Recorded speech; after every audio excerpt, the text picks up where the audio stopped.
చిట్టి ఎండు రొయ్యల పులుసు రెడీ అయిపోయింది. Welcome back to our hi అండి, welcome back to our channel. ఈరోజు జయాస్ పరివార్లో నేను చేయబోయే కూర మడప రొయ్యలు వంకాయ పులుసు. ఈ మడప రొయ్యల్ని శుభ్రంగా వేడి నీళ్ళల్లో వేసి ఉప్పేసి బాగా 4-5 సార్లు కడిగి పెట్టుకున్నా. వంకాయలు గుత్తుగా కోసుకోవాలి. ముందుగా అయితే పులుసుకి ఎంత కావాలో అంత ఆయిల్ వేసుకోవాలి. ఇప్పుడు దీంట్లో ఫస్ట్ మెంతులు వేసుకోవాలి. పులుసు కూరలోకి మెంతులు వేసుకుంటేనే బాగుంటుంది. తర్వాత ఆవాలు వేసుకోవాలి. కొంచెం ఇలా కాకుండా కాలిన తర్వాత వేసుకోవాలన్నమాట. మా మమ్మీ కొంచెం తొందరగా వేసేసింది. తర్వాత జీలకర్ర వేసుకోవాలి. జీలకర్ర, ఆవాలు, మెంతులు వేసుకుంటే పులుసు కూరల్లో చాలా బాగుంటుంది. ఇప్పుడు ఇవి వేగిన తర్వాత ఎర్రగడ్డలు వేసుకోవాలి. ఎర్రగడ్డలు కొంచెం కలర్ మారేదాకా వేయించుకోవాలి. ఈ ఎర్రగడ్డలు ఈజీగా కలర్ మారేదానికోసం కొంచెం ఉప్పు వేసుకోవాలి. ఎక్కువ వేసుకున్నా పర్వాలేదు, ఎందుకంటే పులుసుకి మనం ఎంత వేసినా సరిపోదు కాబట్టి కొంచెం ఎక్కువే పడుతుంది పులుసుకి ఉప్పు. ఇప్పుడు దీంట్లో కొంచెం కరివేపాకు వేసుకోవాలి. కొత్తిమీర అది వస్తూ ఉంది. ముందే నూనెలోనే పసుపు వేసుకుంటే పసుపు కూడా బాగా వేగి మంచి కలర్ వస్తుంది. అలాగే టేస్ట్ కూడా చాలా బాగుంటుంది. పులుసు కూరలో ఖచ్చితంగా పసుపు వేస్తారు. కలర్ ఇట్లా కొంచెం మారితే చాలు, మరి మాడిపోవాల్సిన అవసరం లేదు. ఇప్పుడు టమోటాలు వేసుకోవాలి.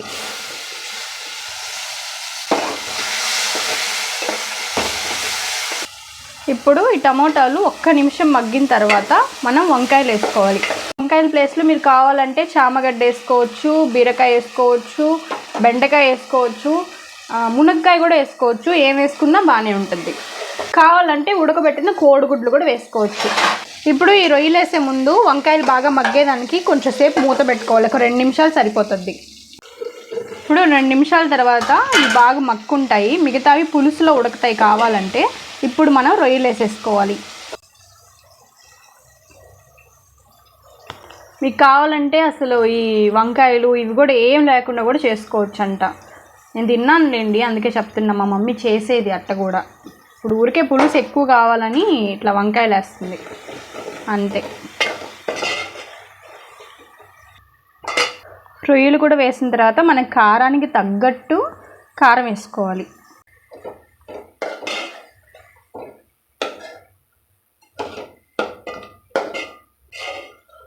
ఇవి మడప రొయ్యలు కాదు. మడప రొయ్యలు దీనికంటే ఒక సైజు పెద్ద ఉంటుంది కొంచెం. ఇది జస్ట్ రొయ్యి పట్టులో పెద్ద సైజు, అంతే కదా మమ్మీ. ఈ లోపల అది ఒక 5 నిమిషాలు లాగా ఉడుకుతూ ఉంటుంది.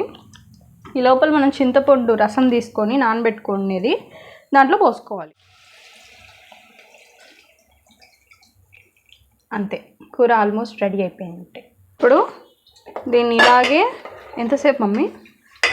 15 నిమిషాలు పట్టద్దా? 20 నిమిషాలు. 20 నిమిషాలు అంట. 20 నిమిషాలు దీన్ని ఇలాగే వదిలేసేయాలి. ఉప్పు కారం పర్లేదు కదా, ఇంకా కారం వేసుకోకూడదంట. ఇంకా ఉప్పు మాత్రమే చూసుకొని ఇంకా తినడమే, అంతే. మన ఎండు రొయ్యల పులుసు రెడీ అయిపోయినట్టే. మామిడికాయలు లాస్ట్లో అంటే దించబోయేటప్పుడా అంటే ఇంకా 5 నిమిషాలు ఉన్నానంగా మామిడికాయలు వేసుకోవాలంటే. ఇప్పుడైతే కూర అయిపోయింది, మూత పెట్టేస్తున్నాము. లాస్ట్ 5 నిమిషాల్లో మామిడికాయలు వేసుకోవాలి. ఇప్పుడు చూడండి కొంచెం బాగా ఉడికింది కదా. ఇప్పుడు లాస్ట్ కాదు, ఇంకొక 5 నిమిషాలు ఉడకాలా. ఇది వేసిన తర్వాత కూడా ఒక 5-6 నిమిషాలు ఉడకబెట్టుకోవాలా. సో ఇప్పుడు మామిడికాయలు వేసి అలా కలిపేసుకొని మళ్ళీ మూత పెట్టుకొని మళ్ళీ ఒక 5 నిమిషాలు ఉడకబెట్టుకోవాలి, అంతే.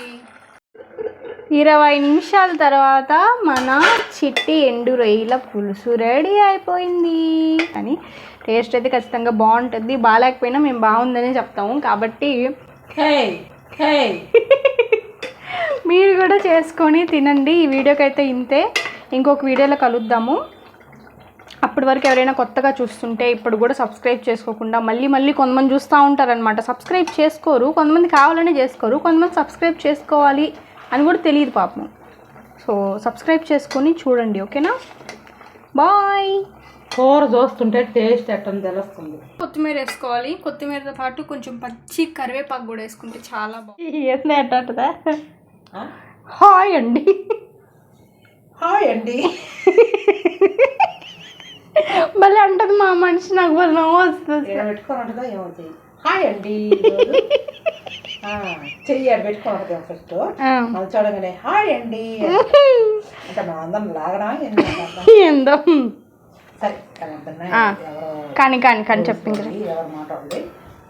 హాయ్ అండి, వెల్కమ్ బ్యాక్ టు అవర్ చేర్చాను